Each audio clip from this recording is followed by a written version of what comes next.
One more step in air travel, as for the first time 6 British racehorses are flown to their new owners across the Atlantic. One of the distinguished passengers was the famous Fast and Fair, who didn't much fancy the role of Pegasus. No, not one bit.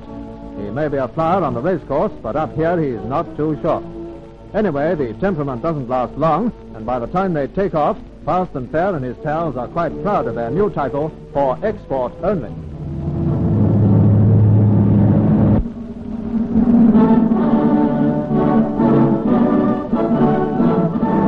American eyes turn to Capitol Hill, Washington, for the assembly of the 80th Congress, now controlled by the Republicans for the first time in 14 years.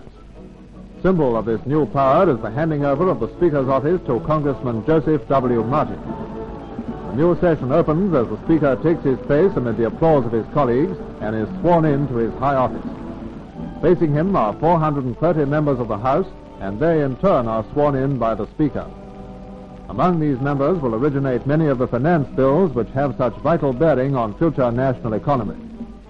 Taking his place on the Senate side is Senator Barkley, who now leads a minority.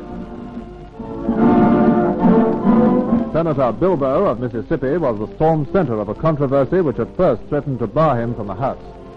And so, with President Truman facing a heavy weight of opposition, Congress moves forward into one of the most crucial periods in American history.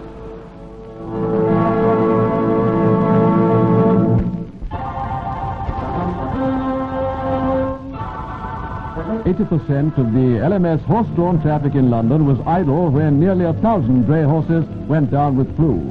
It was a reminder that even in these days of vans and lorries, a great deal of haulage in the capital is still done by horses. And the horses were very sick. The epidemic ran through the stables till 940 out of 1,200 were unfit for work. Medicine, which includes penicillin and M&B, goes down in spectacular amounts. It's rare for the hard-working friend of man to be on the sick list. London, with its few hills, lends itself to horse transport, so day in, day out, Dobbin patiently trudges on, unheeded, almost unseen by the rest of the fast-moving workaday world. He's almost the only toiler the no-beer notices don't annoy. In all weathers, come heat, come frost, he plods along, bearing more than his share of the world's burden and asking very little in return.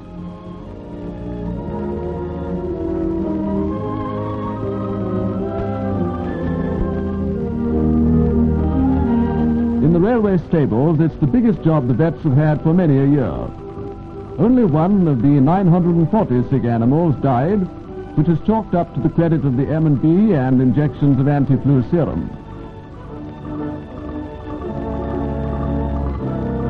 The shivering horses have to be kept warm, and hot bran mash is part of the diet. On the average, it's a fortnight before they're fit for duty again. Meanwhile, they are in good care, well on the way to recovery.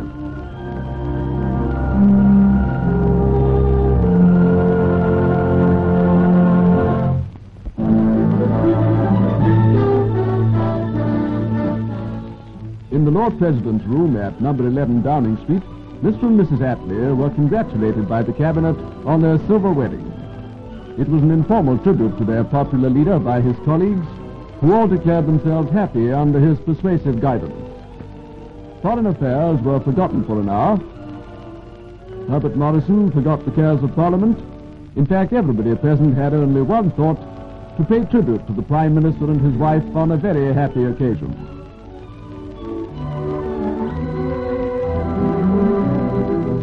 Herbert Morrison presented to Mr. and Mrs. Attlee the Cabinet's gift, a silver salver inscribed with all their signatures.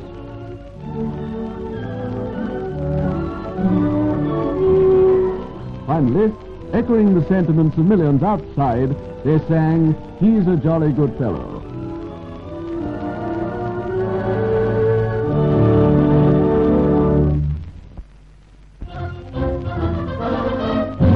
From Melbourne, where thousands saw Australia make certain of keeping the Ashes, come newsreel pictures showing more highlights of the match.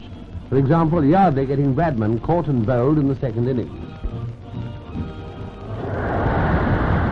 And a fine piece of fielding by Edridge that sent Johnson back to the pavilion.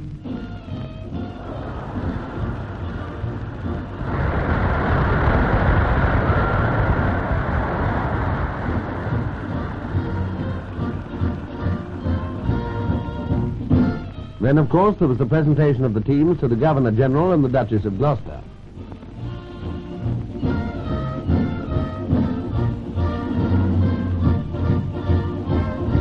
Though the MCC contrived to make a draw of the match, there were some nasty moments, as when McCool got Edridge LBW.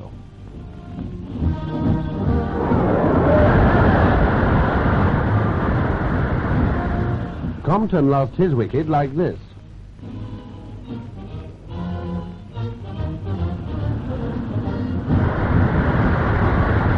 And the final highlight. They don't draw stumps after a test, they grab them.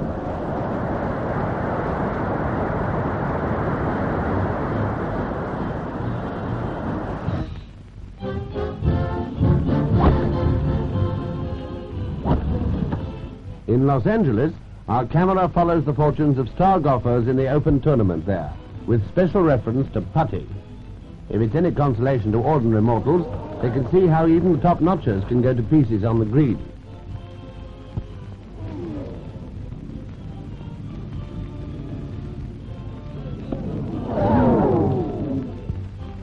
Ben Hogan was a good example of this. As a matter of fact, apart from some putting lapses, Ben played great golf and won the title plus $2,000. And that's quite a consolation, too.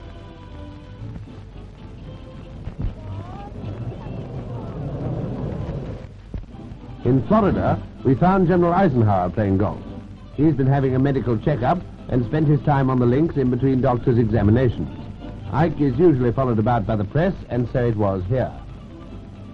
General, your name has been brought up several times in regarding possible political office. Would you care to comment on that, sir? Ever since I have first heard my name connected with possible political office, I have consistently declined to consider or discuss such a contingency. I am a soldier. I belong to the Army. The Army lives to serve the American people and no political party whatsoever. On the other hand, General Marshall, who is very much a soldier, has turned to politics. After having worked hard but in vain to reconcile the communists with Chiang Kai-shek, he certainly gained a lot of political experience. He now replaces Mr. Burns as Secretary of State and may perhaps find some of the tasks that lie ahead as difficult as his mission in China. Sir Moritz, by the way, has got going again. At the first international meeting held there since before the war, there were plenty of first-class men competing.